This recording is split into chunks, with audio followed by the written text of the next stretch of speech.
한번 따라하실까요? 이삭을 향한 하나님의 축복. 이삭을 향한 하나님의 축복의 선포 세 번째 말씀을 나누기 원합니다. 성경 속에 흐르고 있는 하나님의 축복은 하나님께서 형상과 모양으로 사람을 지으시고 그것으로 끝나지 않았다는 것입니다. 우리 의도순복 안산교회 성도들 가슴속에 생각 속에 평생 잊지 말아야 될 성경 구절은 창세기 1장 28절이죠. 하나님께서 그들을 지으시고 무엇을 주십니까? 복을 주시고 하십니다. 사실상 제가 이렇게 목회를 하면서 이렇게 하나님의 복을 강조하리라고는 꿈에도 생각해 보지를 못했습니다. 어려서부터 신앙생활은 십자가의 고난, 지금도 사순절이라고 해서 십자가의 고난을 묵상하자고 하지 않습니까? 연단, 훈련, 교육 이런 데 익숙해 있고 그 과정을 이겨나가면서 또 하나님 만드시는 이런 것들을 꿈꾸고 한다는 것은 바라봤지만 아예 존재 자체로부터 하나님께서 축복을 선포하고 그 삶을 축복으로 만드시고 그 축복을 통하여 이끌어 주시고 그 축복이 능력이 되게 하시고 그리고 축복의 완성품이 되게 하신다는 것을 이제야 깨닫는, 물론 간간히 구석구석 조각조각은 알았지만 아예 존재 자체가 축복으로 선포된다는 사실을 왜 이제 깨달았을까 하는 생각이 듭니다.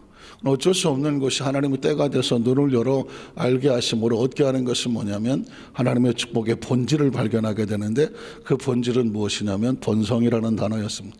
내가 생육하고 번성하고 땅에 충만하고, 그래서 어떻게 하느냐면 하나님께서 위탁하고 맡기셨던 것을 하나님의 것이니까 잘 경영하고 잘 만들어서 창대케 하고 충만하게 만들어서 하나님의 영광을 드러나게 하시는 것, 이게 결국 우리의 사명입니다.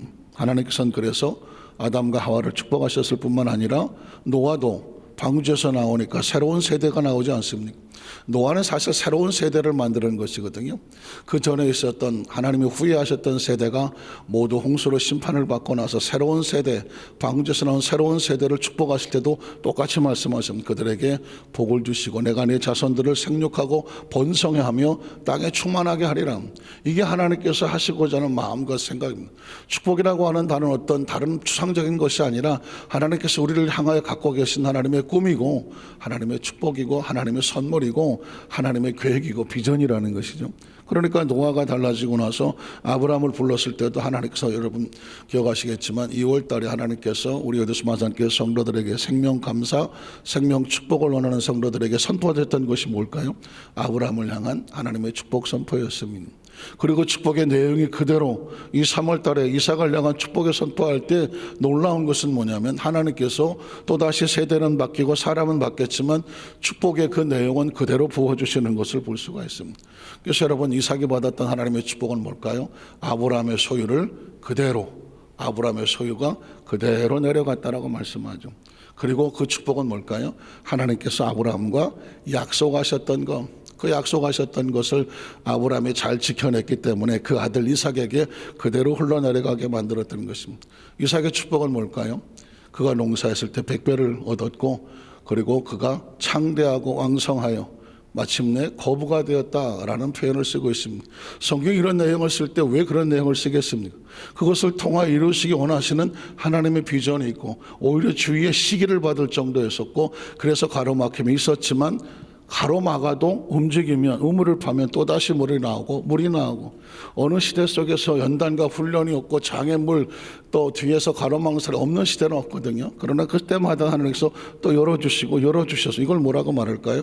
형통이라고 말하는 것입니다. 하나님께서 주신 그 축복은 르호보처럼 열어주시는 축복이죠. 오늘은 세 번째로 하나님이 주시는 이삭을 향한 축복의 첫 번째 모습을 보면 뭐냐면 하나님께서 지시하는 곳으로, 하나님께서 지시하는 곳으로 순종해 가면 그 순종으로 인하여 주시는 축복이 있습니다. 이것은 이미 아브라함 때부터 또 있었던 패턴이죠. 창세기 12장 1절로 4절에 보면 하나님께서 아브라함에게 이르시되 뭐라고 말할까요? 너는 너의 고향과 친척과 아버지를 떠나 내가 내게 보여주는 땅으로 가라. 그 전에 성경은 내가 내게 지시하는 땅으로 가라. 이게 하나님의 명령은 그 땅에 가서 순종하고 가면 어떤 일이 벌어지냐면 그 다음 절을 보면 내가 너로 큰 민족을 이루고 그 땅을 가면 지시하는 그곳으로 가면 거기서 큰 민족을 이루고 내게 복을 주어 내 이름을 창대하게 될 것이며 네가 복이 될 것이다. 너를 축복한 자에 내가 복을 내리고 너를 저주한 자에 내가 저주하리니 땅의 모든 족속이 너로 말미암아 복을 얻을 것이라 하신지라. 그래서 나오는 단어가 4절입니다. 이에 아브라함이 야훼의 말씀을 따라갔고 라고 말합니다. 따라간다는 말이 굉장히 중요한 말이거든요. 하나님이 지시하신 곳으로 내가 따라갔고, 그러면 이제 하나님이 약속하신 것을 이 아브라함에게 내릴 수밖에 없는 것이죠. 7절로 9절에도 보면 야훼께서 아브라함에게 나타나 이르시되 내가 이 땅을 내 자손에게 주리라 하신지라. 자기에게 나타나신 야훼께 그가 그곳에 장소를 의미하고 그곳에 제단을 쌓고 거기서 베델 동쪽 산으로 옮겨가죠. 계속 아브라함이 옮겨가는 코스는 하나님이 지시하신 것이고 장막을 치니 서쪽은 베델이요 동쪽은 아이람. 그가 그곳에서 또 하나님께서 지시하는 곳으로 가고 그곳에서 또 하나님께 제단을 쌓고 하나님의 이름을 부르더니 점점 남방으로 옮겨가더라. 이 코스는 계속 아브라함이 하나님으로부터 지시를 받고 훈련받아 따라가는 모습이죠. 창세기 13장 1절로 4절에도 아브라함이 애굽에서 그와 그의 아내와 모든 소유와 롯과 함께 네겝으로 올라가니 계속 코스에 대한 얘기죠. 애굽으로 잘못 내려갔다가 다 잃어버렸었거든요. 하나님께서 이제 넌 올라가라고 말하니까 올라가니 어떻게 됩니까? 아브라함에게 가축과 은과 금이 풍부하였더라는 숨겨진 단어이지만 아브라함의 축복의 배후에는 항상 이렇게 가니 하나님이 지시한 곳으로 가니 그곳에 따라가니 그곳에서 하나님께서 복을 주시더라는 것이죠.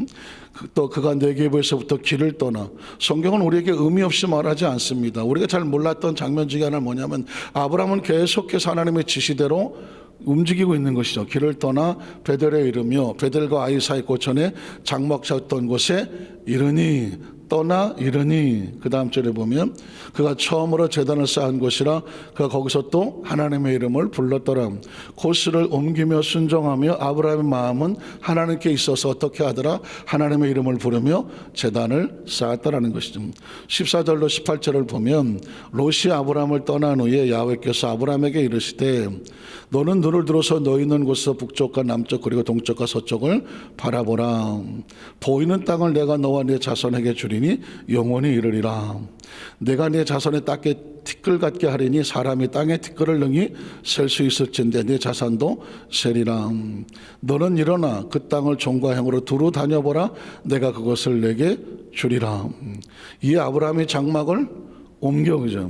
저는 그동안 잘 강조하지 않았던 단어를 끄집어내고 있습니다. 떠나 이르니 또 그리고 옮겨 헤브론에 있는 마므레 상수풀에 이르러 이야기는 계속 내가 내게 보여주는 내가 내게 지시하는 땅으로 가라 그리하면이라고 말씀하는 것처럼 하나님께서는 지금 아브라함을 계속 훈련시키고 있는 것입니다. 여기도 가고 저기도 가고 여기도 가고 여기도 가고 움직이는 과정 속에서 하나님께서는 아브라함이 계속 따라오면서 그곳에 제단을 쌓고 하나님의 이름을 부르며 예배하는 훈련을 시키고 있죠. 헤브론에 있는 마므리 상수리 숲풀에 이르러 그냥 또 거주하며 그러니까 하나님의 사람들은 자기 마음대로 왔다 갔다 하는 것이 아니라 하나님께서 지시하신 곳에 이르러 거주하며 그리고 거기서 또 야훼를 위하여 뭘 합니까? 제단을 쌓았더라.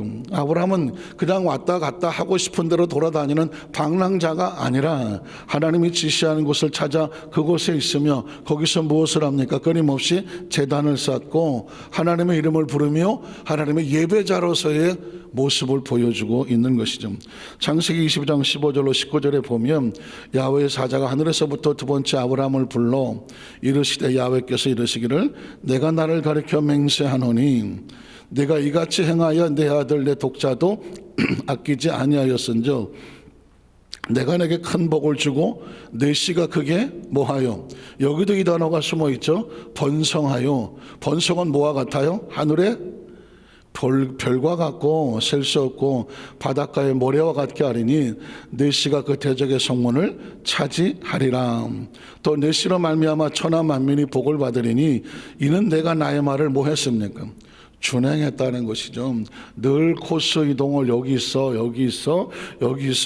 할 때마다 옮겼던 그 아브라함이 나중에 너 모리아 산으로 올라가서 내 아들을 나에게 제물로 바쳐라. 이 이야기까지 어떻게 했다는 것입니까? 아브라함이 순종했습니다. 자식을 내어줄 정도로 아브라함은 하나님에 대한 신뢰를 가지고 믿고 맡기는 것이죠. 사실은 낯설고 물서러운 곳으로 하나님께서 자꾸 옮겨 하나님을 섬기게 했던 것은 뭐냐면 하나님에 대한 신뢰입니다. 신앙이란 뭘까요? 하나님에 대한 신뢰입니다.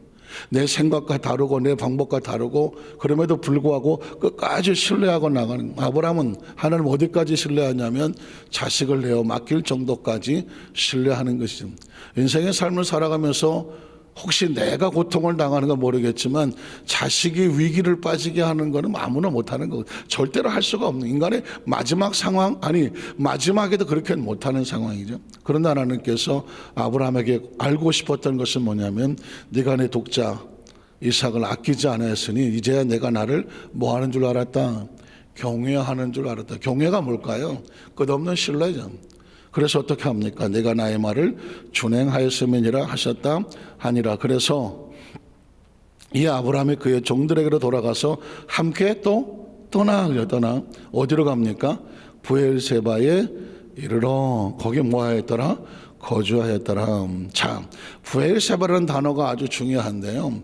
이 이삭에게도 똑같은 패턴이 오면서 창세기 26장 22절 23절에 보면 이삭이 거기서 옮겨 다른 우물을 봤더니 그들이 다투지 아니하였으므로 그 이름을 르호봇이라 하여 이르되 이는 야훼께서 우리를 위하여 넓게 하셨으니 이 땅에서 우리가 번성하리로다 하였더라. 이삭이 거기서부터 어디로 갑니까? 브엘세바로 올라갔다는 아버지 아브라함이 하나님께서 명하신 곳에서 브엘세바로 가서 거기 거주했다는 것처럼 이삭도 역시 하나님의 훈련을 받아서 어디로 올라갑니까? 브엘세바로 올라갔다는 얘기는 뭐냐면 하나님의 지시대로 순종하여 명한 곳에 이르렀다라는 단어입니다. 그러면 어떻게 될까요? 거기서 받은 축복이죠. 두 번째로 하나님께서 축복하시는 내용은 24절입니다. 이 브엘세바에서 어떤 축복을 받습니까? 그 밤에 야훼께서 그에게 나타나 이르시되, 어디서 본 장면 같지 않습니까? 그 밤에 야훼께서 그에게 나타나 이르시되, 두 가지 장면이 오버랩이 되거든요. 한 가지 장면은 뭐냐면 솔로몬이 왕이 되고 나서 너무 감사해서 하나님 앞에 잊어버리지 아니하고 일천 번제를 드리고 났을 때 성경이 이렇게 표현하죠. 그 밤에 하나님께서 솔로몬의 꿈에 나타나 이르시되거든요. 또 누구에게 말합니까? 아브라함에게요. 아브라함에게도 창세기 15장에 보면 하나님께서 그 밤에 이상 가운데 아브라함에게 나타나셔서 하셨던 말씀은 뭐라고 말합니까? 나는 내 아버지 아브라함의 하나님이니 뭐하지 말라, 두려워하지 말라. 내 종 아브라함을 위하여. 참 재밌는 단어가 나와요.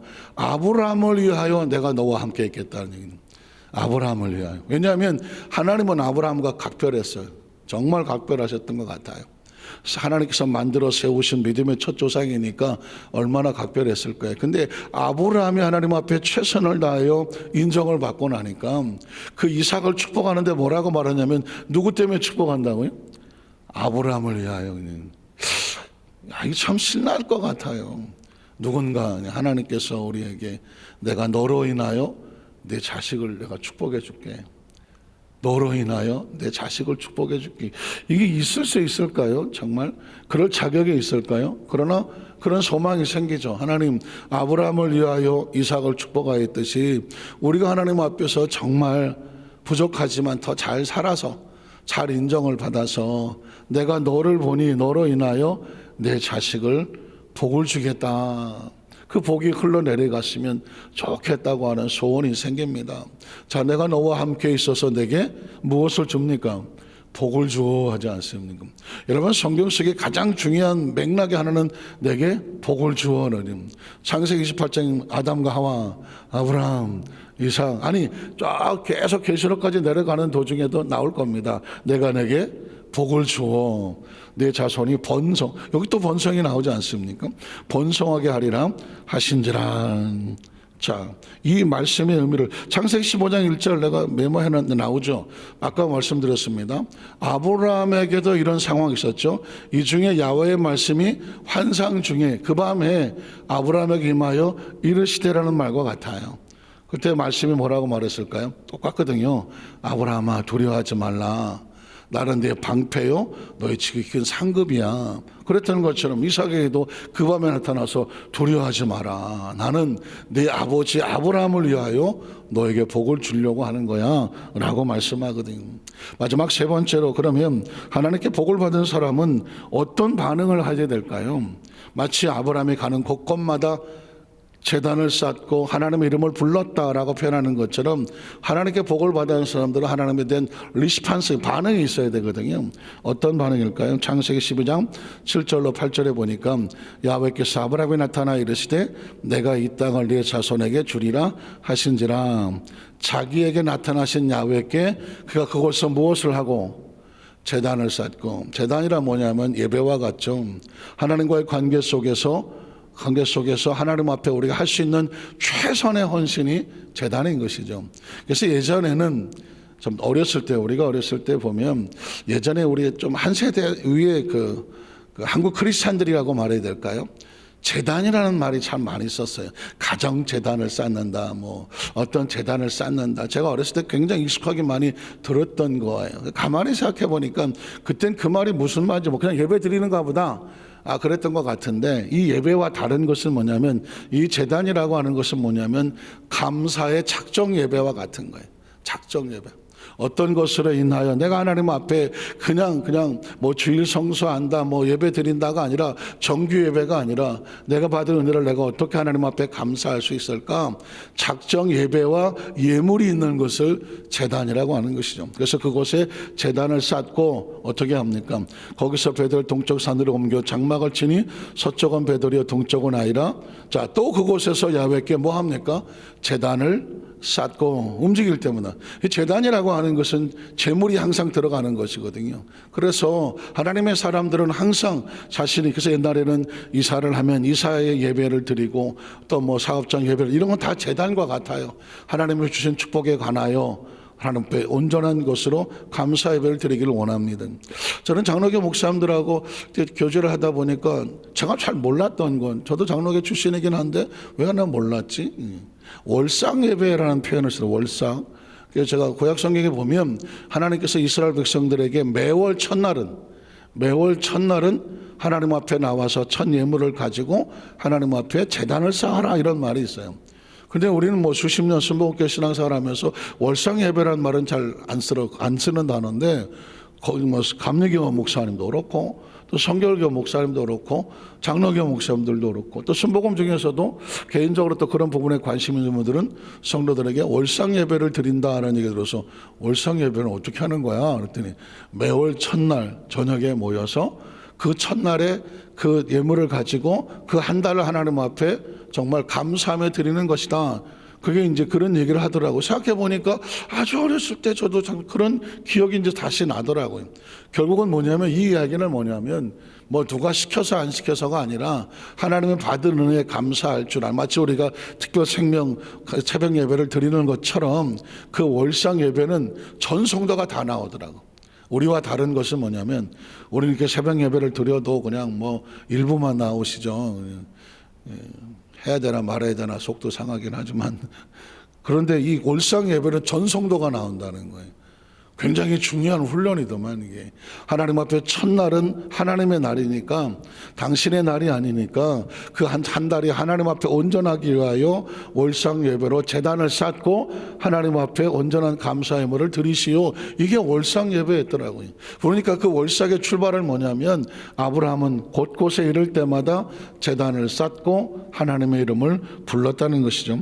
창세기 13장 8절에도 보면 이 아브라함의 장막을 옮겨 헤브론에 있는 마므리 상수스불에 이르러 거주하며 거기서도 또 야훼를 위하여 제단을 쌓았더라. 왜 똑같은 얘기를 계속 이 중요한 성경에 반복을 해놓고 있을까요? 한 번 하고 말지 왜 계속 반복을 할까요?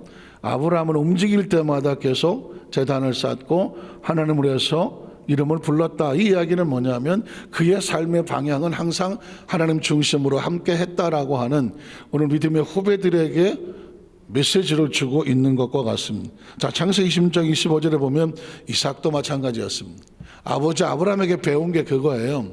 움직이는 곳곳마다 어떤 상황마다 하나님 주신 생명이 됐던 물질이 됐던 사업이 됐던 직장이 됐던 어떤 것이 됐던 감사할 줄 알고 제단을 쌓고 제물을 드릴 줄 아는 신앙을 어려서 이삭이 보고 배운 게 그거거든요. 그래서 이삭이 그곳에 뭐 합니까? 똑같죠. 사람의 이름만 바뀌었어요. 아브라함의 제단을 쌓고 하나님 이름을 불렀더라. 그런데 지금 아브라함 대신에 이름이 바뀌었어요. 누가 됐나요? 이삭이 그곳에 제단을 쌓고 하나님의 이름을 부르며 거기에 장막을 쳤더니 이삭의 종들이 거기서도 우물을 또 팠더라. 말씀을 정리하기를 원합니다. 성경 속에 흐르고 있는 하나님의 말씀은 역시 이 말씀을 펼치는 순간 말씀을 읽는 성도들에게 말씀이 선포되는 그곳에 하나님 아브라함에게 복을 주셨던 것처럼 이삭에게 복을 주셨던 것처럼 시대를 초월해서 공간을 초월해서 하나님은 오늘도 우리 여디스 만상교회 성도들 깨워서 이 말씀 앞에 서 있는 성도들을 축복하시는 것을 믿습니다. 그 축복의 심정을 가지고 저도 말씀으로 여러분을 축복하는 것이고 그리고 매월 특별 새벽 예배를 드릴 때마다 하나님의 축복의 말씀을 계속 선포할 거예요. 왜냐하면 우린 축복을 받지 않으면 살아갈 수 없는 존재고 축복으로 창조가 됐고 축복으로 생명이 살고 그 축복이 사명의 근원이 되어지고 우리의 삶의 마지막까지도 무슨 삶이 되어야 되나요? 복된 삶이 되나요? 복된 삶. 그죠? 복된 삶. 그래서 하나님께서 원하시는 그대로 우리 여디스 만상교회 모든 성도들 하나님께서 복 있는 인생, 복 있는 삶, 복된 삶, 그리고 복된 사명자, 복된 생애 하나님 앞에서 이 축복의 주인공들 꼭 가슴에 품으시기를 주님의 이름으로 축원합니다. 기도하겠습니다. 하나님 아버지 감사합니다.